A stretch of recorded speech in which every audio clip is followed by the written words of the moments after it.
מיצ'יקו והאצ'ין היא אנימה בת 22 פרקים מסוג אקשן והרפתקה שיצאה בשנת 2008 ובוימה על ידי סאיו יממוטו.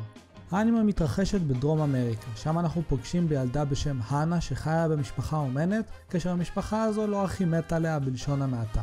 במקום אחר אנחנו רואים את מיצ'יקו מלנדרו, אישה צעירה שבדיוק מחליטה לברוח מהכלא שבו היא מוחזקת. אותה מיצ'יקו מחפשת אחר האהוב שלה, הירושי, והרמז היחיד שיש לה הוא מידע על הבת שלו, שכמו שניחשתם, זאת האנה.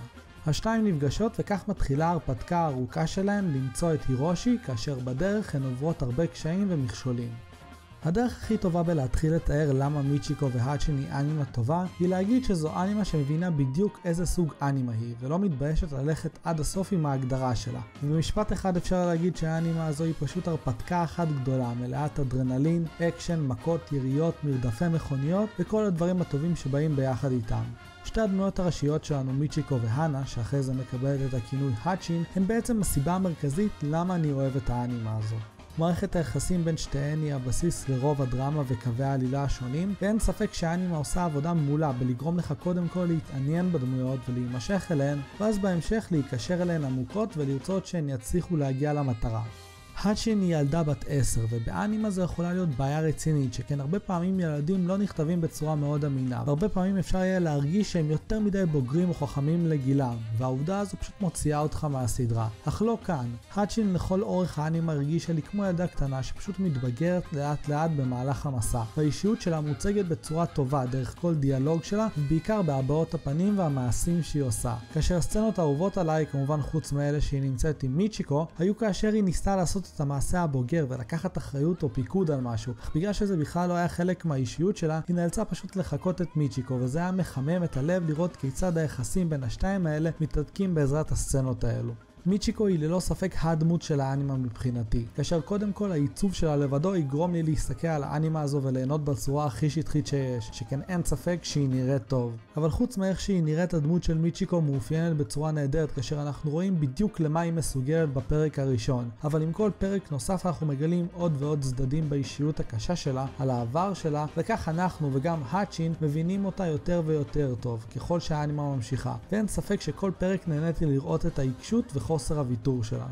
חוץ משתי הדמויות הראשיות הללו, יש לנו קאסט מצומצם של דמויות שאותן אנחנו רואים לאורך כל העלילה, בעיקר בדמותם של הבלשים והמשטרה שרודפים אחרי מיצ'יקו, ובשלב יותר מאוחר המאפיה שאיתן היא מסתבכת. כל הדמויות שהוצגו לנו היו צבעוניות, מעניינות, ולרוב שירתו את מטרתן באופן נהדר, כאשר בשלבים מסוימים אפילו הצלחת להתחבר אליהן אישית ולדאוג להן, בעיקר בגלל האופן שבו אותן דמויות נקשרות למיצ'יקו והאצ'ין במהלך האנימה ופועלות למענן. למרות שהעלילה של האנימה היא כרונולוגית ומתקדמת לאט לאט עם כל פרק שעובר, אפשר להרגיש שהאנימה הזו היא מאוד אפיזודית. כלומר, כל פרק או זוג פרקים באנימה תמיד ירגישו כסיפור עצמאי עם התחלה וסוף, כאשר לכל סיפור יש את המיקום שלו ואת הדמויות שקשורות ספציפית אליו, שלא מופיעות לאחר מכן בשאר האנימה.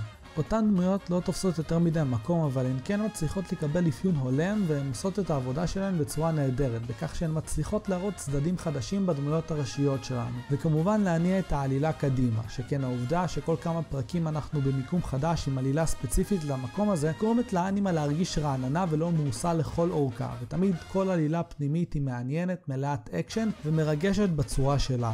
הציור והסטייל הכללי של האנימה הוא ללא ספק עוד אחד מהפלוסים הגדולים שלה, שכן אישית אני לא מצליח לחשוב על עוד אנימה שמתרחשת במיקום טרופי שכזה, שמצליחה להציג את אותו מיקום ותרבות בצורה כה מלהיבה ומלאת חיים, כאשר כל המיקומים שבהם מיצ'יקו והאצ'ין ביקרו היו דומים בהרגשה שלהם אך שונים מאוד באותו הזמן. עבודת הסטורי בורד והבימוי הם עוד אספקטים שניתן לשבח את האנימה הזו, שכן כל סצנה תמיד צוירה מזווית מסוימת וערוכה בצורה נהדרת בשביל לצייר כל פעם תמונה על המסך, ואין ספק שהארט של האנימה זרח בעיקר בסצנות שבהם מישהו מהדמויות חולם או בהשפעה של איזשהו סם. שם האנימציה פשוט קיבלה חיים משלה ונהניתי מכל תמונה שמוצגת על המסך. הבמאית של האנימה ידועה כמישהי שמאוד אוהבת ליצור אנימציה על רקע מוזיקה שמתנגנת, ואפשר לראות זאת באנימה הזו, שכן מספר פעמים כל מה שנראה הוא פשוט סצנה יפהפייה לרקע מוזיקה לטינית מרגשת, ואני אישית נהניתי מאוד מכל הסצנות האלה, שכן אני חייב לשבח בהזדמנות זו את האנימה על המוזיקה הנהדרת שלה ועל הסאונדטרק הנהדר, שהצליח לצייר בצורה נאמנה את התרבות והווייב של האנימה והמקום שבו היא מתרחשת, וכל זה תוך כדי ייצוג נהדר גם של החלקים הקצביים ומלאי האקשן באנימה, וגם הקטעים היותר שקטים ומרגשים שלה, שבדיוק מאפיינים את אותו סוג מוזיקה לטינית. כמו שאמרתי, האנימה הזו היא מסוג אקשן, ואין ספק שכל מי שהחלק הזה מעניין אותו בעיקר, אז הוא ייהנה ללא ספק מהאנימה, שכן בכל פרק אנחנו מקבלים הרבה מכות, יריות ומרדפים מותחים, שנותנים לאנימה תמיד וייב סוחף. ובעזרת הרבה הרג ורציחות, ובעיקר בגלל הדמויות המאיימות שמגיעות באמצע האנימה, האיום על הדמויות הראשיות מרגיש ממשי, ולמרות שבראש אנחנו חושבים שאין סיכוי שיהרגו את מיצ'יקו והאצ'ין, אנחנו לא יכולים להיות בטוחים בזה, ועדיין דואגים לשלומן. האקשן התיישב במיוחד בצורה נהדרת עם האנימציה, שכן כל סצנת אקשן מתוכננת באופן נהדר, כאשר הכוריאוגרפיה נראית מעולה, וגם אם היא לא תמיד אמינה, היא מצליחה להלהיב אותך כצופה ולא להפריע לך יותר מדי.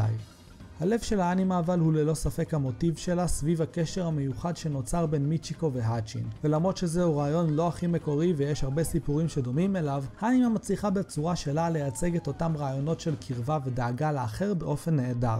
משהו שהאנימה יכולה להתגאות בו בעקבות העובדה שחלק גדול מהדמויות שלה הן נשים, היא שהאנימה הזו מצליחה לצייר דמויות נשיות חזקות ועצמאיות, כאשר חלק מההתבגרות של מיצ'יקו היא ההבנה של מה באמת חשוב לה בסופו של דבר, כאשר למרות שהיא חיפשה אחרי דבר אחד, היא מצאה משהו אחר הרבה יותר טוב. לסיכום, מיצ'יקו והאצ'ין לא מנסה לרמוז שום דבר, אלא כמו שהשם של האנימה אומר, היא מספרת על שתי דמויות ועל הקשר שנוצר ביניהן במהלך המסע שלהן. זהו לא סיפור מקורי במיוחד, אך בעזרת דמויות שמאופיינות בצורה נהדרת, שניתן להתחבר אליהן ולקשרים שלהן בקלות, ביחד עם הרבה אקשן והרפתקה שגורמים לאנימה להיות הרבה יותר קלילה ולא להיות יותר מדי רצינית כל הזמן, עם אנימציה ובימוי מעולים שמראים שהרבה מחשבה הושקעה בתכנון והכנת הסצנות השונות בכדי שיהיו לא רק מעניינות מבחינה עלילתית, אלא שיהיה גם מעניין ומושך להסתכל עליהן ולבחון אותן. מיצ'יקו והאצ'ין הייתה אנימה שפשוט היה לי כיף גדול לצפות בה לכל אורכה, ועם סוף מרגש שנעשה בצורה הכי טובה שהיה אפשר לפי דעתי, אני ממליץ מאוד על האנימה לכל מי שרוצה פשוט לראות הרפתקה עם הרבה אקשן ודמויות נהדרות. מקווה שנהנתם מהסיקור הזה, ויאללה ביי.